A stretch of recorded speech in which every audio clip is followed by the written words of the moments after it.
So hello everyone, start करते हैं आज का वीडियो। इस वीडियो में हम बेसिकली बात करने वाले हैं एक अपडेट के बारे में। और ऑब्वियसली इस स्टॉक को हमने पहले भी डिस्कस करा हुआ है और मैंने आपको बताया था आगे जैसे भी होगा मैं आपको अपडेट कर दूंगा, तो वैसे ही ये एक अपडेट वीडियो है। तो अभी के टाइम पे ये अपने एक और अच्छे सपोर्ट पे आ चुका है, तो इसीलिए मैं अपडेट कर रहा हूँ। वीडियो ज़्यादा लंबा नहीं होने वाला है। और बात करते हैं स्टॉक के बारे में। तो स्टॉक का नाम है देवयानी इंटरनेशनल। और अगर आप इसका मार्केट कैप देखोगे तो इसका मार्केट कैप है 22,230, 22,000 करोड़ के आसपास का मार्केट कैप है। एक मिड कैप कंपनी है। मिड कैप कंपनी का सीधा मतलब मैंने आपको बताया हुआ है कि रिस्क जो है कंपेरेटिवली लार्ज कैप से कम होता है, स्मॉल कैप से थोड़ा लार्ज कैप से ज़्यादा होता है, स्मॉल कैप से कम होता है। उल्टा मैंने बोल दिया था। मतलब एक मॉडरेट रिस्क कंपनी है, लेकिन अगर आप अच्छे अपॉर्चुनिटी पे इन्वेस्ट करते हो, अच्छा स्टॉक पिक करते हो, तो ये भी आपको स्मॉल कैप जितना ही रिटर्न दे सकता है और थोड़े कम रिस्क पे। आगे बढ़ेंगे। अगर पी रेशियो के बारे में बात करें, 95.6 का पी है, मतलब अराउंड 90 100 आप 100 कह सकते हो, 100 के आसपास का पी रेशियो है। आप सोचोगे यार ये तो बहुत ज़्यादा ओवर वैल्यूड हो चुका है, लेकिन अगर आप इसका इंडस्ट्री पी देखोगे, मतलब कंपनी जिस इंडस्ट्री में जिस सेक्टर में काम करती है, मतलब QSR quick service restaurant sector में काम करती है, उसमें जो है पी जो होता है उस इंडस्ट्री का जो पी है वो थोड़ा हायर साइड पे होता है कंपेरेटिवली, आप देख सकते हो। और इसी वजह से यहाँ पे जो स्टॉक पी भी थोड़ा ज़्यादा है। तो इस केस में यहाँ पे अगर आप इंडस्ट्री पी से कंपेयर करोगे तो मुझे ये अंडर वैल्यूड लगता है। एंड ऑब्वियसली पी रेशियो जो है वो अलग अलग सेक्टर के लिए अलग अलग होता है। अगर आप कोई ऐसा सेक्टर पिक करोगे जिसमें नॉर्मली पी कम ही होता है तो वहाँ पे फिर अलग केस लगेगा। अगर आप कुछ इस तरह QSR या कोई ऐसा सेक्टर पिक करोगे जहाँ पे नॉर्मली इंडस्ट्री पी ही बहुत ज़्यादा होता है, तो उससे फिर आप ये देखोगे कि यार ये तो 100 के पास है, मतलब ज़्यादा है, तो उससे सेंस नहीं बनता है। इंडस्ट्री पी से कम है, इसका मतलब कहीं ना कहीं ये थोड़ा अंडर वैल्यूड ही है, मैं ऐसा कहूँगा। बाकी यहाँ पे जो है मैं फंडामेंटल बिजनेस टेक्निकल्स में उतना टेक्निकल्स तो ऑब्वियसली डिस्कस करेंगे, बट फंडामेंटल और बिजनेस में डिस्कस नहीं कर रहा हूँ। मैंने पहले भी इसके ऊपर वीडियोस बनाए हुए हैं जैसे मैंने कहा, और मैं कहीं ना कहीं वो आपको आई बटन पे या वीडियो के एंड स्क्रीन में ये सब जगह पे आपको मिल जाएगा, एक दो वीडियोस, तो आप वो जा करके देख लेना, आपको फंडामेंटल बिल्कुल क्लियर हो जाएगा। तो आगे बढ़ते हैं, टेक्निकल्स के ऊपर चलते हैं।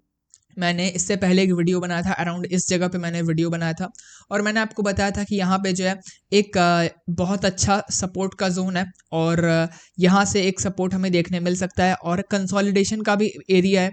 तो थोड़ा सा हमें यहाँ पे स्टॉक फंसता हुआ भी दिख सकता है, सपोर्ट लेता हुआ दिख सकता है, बट ऐसा नहीं हुआ। और मैंने कहा था कि अगर ऐसा नहीं होता है तो अगला जो लेवल हमारा निकल करके आता है सपोर्ट का वो ये है, एंड यहाँ इसको ब्रेक करना बहुत मुश्किल है। और कुछ ना कुछ हमें अभी तक तो वही देखने मिल रहा है कि अभी तक यहाँ पे जो है सपोर्ट 2 दिन हो चुके हैं, मैं थोड़ा लेट ही था इसी वजह से, और 2 दिन हो चुका है। पहला दिन यहाँ पे ग्रीन कैंडल, अगला दिन रेड कैंडल, बट हमें जो है थोड़ा सा आप कह सकते हो गैप अप देखने मिला था। और उसके साथ थोड़ी सी अगर आप देखोगे नीचे के साइड यहाँ पे विक है, मतलब यहाँ पे बाइंग हुई है। और अगर आप इस ग्रीन कैंडल का वॉल्यूम देखोगे तो ये कंपेरेटिवली अपने प्रीवियस और टुमारो आगे पीछे जो है येस्टरडे और टुमारो के थोड़ा ज़्यादा वॉल्यूम है कंपेरेटिवली। तो यहाँ पे जो है थोड़ी हमें सपोर्ट लेता हुआ स्टॉक दिख रहा है।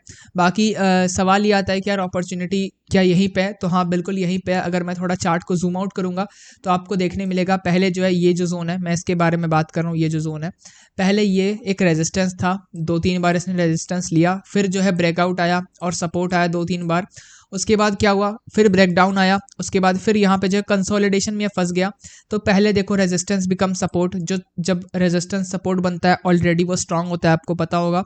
दूसरी बात, यहाँ पे जब कंसोलिडेशन होता है तो कंसोलिडेशन से अगर ऊपर से अप्रोच आता है तो एज अ सपोर्ट काम करता है ये कंसोलिडेशन, एंड अगर नीचे से कोई अप्रोच आता है तो एज अ रेजिस्टेंस काम करता है। और यहाँ पे क्योंकि ऊपर से अप्रोच आ रहा है तो ये एज अ सपोर्ट काम करेगा, थोड़ा सा स्टॉक को यहाँ पे रोकेगा, नीचे गिरने से यहाँ पे रोकेगा स्टॉक को, which is a very good thing.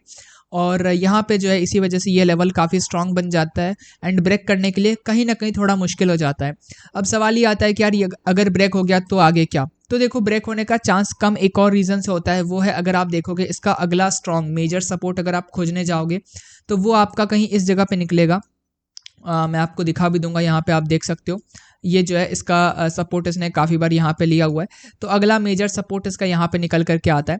और अगर आप प्राइस गैप देखने जाओगे इसके बीच में, तो ये प्राइस गैप काफ़ी ज़्यादा है एंड इस प्राइस गैप की वजह से जो है यहाँ पे ब्रेक होने के चांसेस कम हो जाते हैं। एक एग्जांपल के लिए अगर मान के चलते, मान लो यहीं पे एक सपोर्ट होता, ठीक है, एक मेजर सपोर्ट यहीं पे होता, तो फिर चांसेस होते कि कहीं ना कहीं मार्केट सिनेरियो ऊपर नीचे होता तो ये ब्रेक हो सकता था। लेकिन क्योंकि ये गैप बहुत ज़्यादा है तो ब्रेक होने के चांसेस थोड़े कुछ हद तक कम हो जाते हैं। बाकी आगे मार्केट है तो जो भी होगा देख लेंगे, आगे कुछ भी हो सकता है। तो जो भी होगा मैं वीडियो बना दूंगा, तो उसके लिए आपको सब्सक्राइब करके रखना होगा ताकि आपको अपडेट जो है वो मिलते रहे कि कब क्या होने वाला है, कैसे क्या हो रहा है और बाकी सब कुछ वगैरह वगैरह। बाकी यहाँ पे जो मुझे अभी फ़िलहाल के लिए लगता है, अगेन नो रिकमेंडेशन, पहले मैं बता दूँ किसी भी तरह का कोई रिकमेंडेशन कॉल टिप नहीं है। प्योरली ये जो वीडियो है वो एजुकेशनल पर्पज़ के हिसाब से है। आपको जो करना है अपने ड्यू डिलीजेंस के हिसाब से, अपने एनालिसिस के हिसाब से करना है। मुझे लगता है स्टॉक यहाँ पे थोड़ा फंस सकता है, चाहे वो इस कंसोलिडेशन के बीच, मतलब यहाँ पे फंसे, इन दोनों के बीच में यहाँ पे फंसे, या फिर वो इस कंसोलिडेशन में कुछ यहाँ पे फंसे। लेकिन मुझे लगता है स्टॉक थोड़ा फंसेगा क्योंकि यहाँ पे जो है 200 डेज का ईएमए जो है उसका ब्रेकडाउन आया हुआ है। तो 200 डेज ईएमए ब्रेकडाउन जो है थोड़ा सा स्लो डाउन दिखाता है कि हाँ थोड़ा हो सकता है स्लो डाउन आए स्टॉक में, थोड़ा स्टॉक फंस जाए। खैर जो भी होगा आगे देखेंगे। और फंसने का मतलब या तो यहाँ फंसे ऐसे करके कंसोलिडेशन, या तो थोड़ा ऊपर जाके इस कंसोलिडेशन जोन में फंस जाए।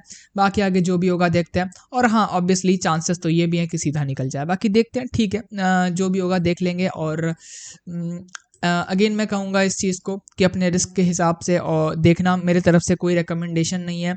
सब्सक्राइब करके रखना, मैं अब ऑब्वियसली अपडेट कर दूंगा, टाइम जो भी चीज़ें होंगी उस हिसाब से मैं अपडेट कर दूंगा।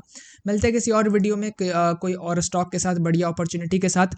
तब तक के लिए बाय बाय, जय Hind and thanks for watching.